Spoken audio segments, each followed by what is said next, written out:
Hi hello friends welcome back to our channel friends ఈ రోజున వచ్చేసి మనమైతే మన తెలంగాణలో ఉన్న రైతులకైతే మరోసారి శుభవార్త చెప్పింది ప్రభుత్వం.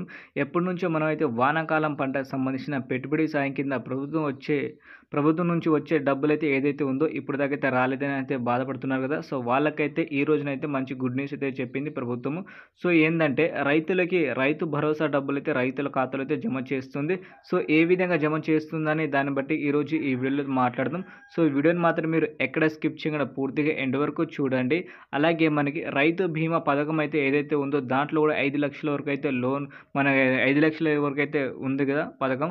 అది కూడా ఇప్పుడైతే ఎవరైతే అప్లై చేసుకోలేదో వాళ్ళకైతే మంచి అవకాశం అయితే ఉంది. దాని గురించి మనం నెక్స్ట్ వీడియోలో మాట్లాడదాం.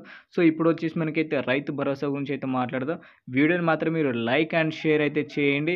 అలాగే మన ఛానల్కి మీరైతే సపోర్ట్ చేయాలి కాబట్టి అందరూ సబ్స్క్రైబ్ చేసి సపోర్ట్ మాత్రం చేయండి. ఇప్పుడైతే లేట్ చేయకుండా వీడియో అయితే స్టార్ట్ అయితే చేద్దాం. సో మనకి జరిగిన బడ్జెట్ సమావేశంలో వచ్చేసి రైతులకైతే మరోసారి శుభవార్త చెప్పింది ఈసారి ప్రభుత్వం. ఎందుకంటే గతంలో చూసుకుంటే మనకి 84,000 కోట్లు కేటాయించింది 5 సంవత్సరాలకి కేసీఆర్ ఉన్న ప్రభుత్వం. అప్పుడు మనకి బీఆర్ఎస్ ప్రభుత్వం. ఈసారి కూడా అదే విధంగా అయితే డబ్బులైతే కేటాయించింది. కానీ అడ్డగోలుగున్న భూమికి అయితే ఇవ్వడం లేదని చెప్పడం అయితే జరిగింది. ఎందుకంటే గతంలో చూసుకుంటే అన్యాయంగా వచ్చేసి చాలా వరకు అయితే బిజినెస్ మ్యాన్ ఎవరైతే ఉంటారో 20 ఎకరాలు, 30 ఎకరాలు, 40 ఎకరాలు, 100 ఎకరాలు ఉన్న వాళ్ళకి అందరూ కూడా రైతు భరోసా డబ్బులైతే రైతు బంధు డబ్బులైతే ఇవ్వడం అయితే జరిగింది. 100 ఎకరాలంటే చాలా ఎక్కువ డబ్బులు వాళ్ళకే వెళ్ళిపోతాయి. సన్నకారు రైతులకి మహా అయితే ఒక 10,000 రూపాయలు వస్తాయి ఎకరానికి. బట్ 100 ఎకరాలు ఉన్న ఒకరికే ఇంత డబ్బులు వెళ్తుందని ఈసారి ప్రభుత్వం ఏం చేసిందంటే వాళ్ళకైతే ఇవ్వడం లేదని అయితే చెప్పడం అయితే జరిగింది. దాంతోపాటు కొన్ని జిల్లాల్లో సర్వే కూడా నిర్వహించారు.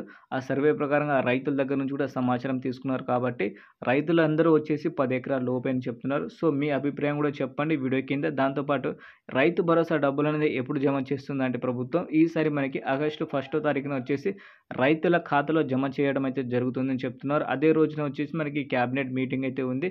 ఆ మీటింగ్ అయిన తర్వాత వాళ్ళైతే చెప్పడం అయితే జరుగుతుంది. అఫీషియల్‌గా దాదాపు అదే రోజునైతే రాబోతుంది. ఎందుకంటే రైతులకి ఇప్పటికే చాలా లేట్ అయింది కాబట్టి ఈసారి 1 తారీఖు నుంచి అయితే డబ్బులైతే రైతుల ఖాతాలో అయితే జమ చేస్తుంది అనుకుంటున్నాను. సో మనకైతే ఈరోజు ఇన్ఫర్మేషన్ ఇంతే. వీడియో నచ్చితే లైక్ చేయండి. అలాగే ఆగస్టు 1 తారీఖు వరకు అయితే వెయిట్ అయితే చేయండి రైతు భరోసా గురించి. దాంతోపాటు మనకి రైతు రుణమాఫీ కూడా అవుతుంది కాబట్టి అవ్వని వాళ్ళు ఏదైనా ప్రాబ్లమ్ ఉంటే వీడియో కింద కామెంట్ అయితే చేయండి. సో మనమైతే మాట్లాడుకోవచ్చు. వీడియో నచ్చితే లైక్ అండ్ షేర్ చేయండి. మన ఛానల్‌కి అయితే మీరైతే సబ్స్క్రైబ్ చేసి డైలీ అయితే ఫాలో అవ్వండి.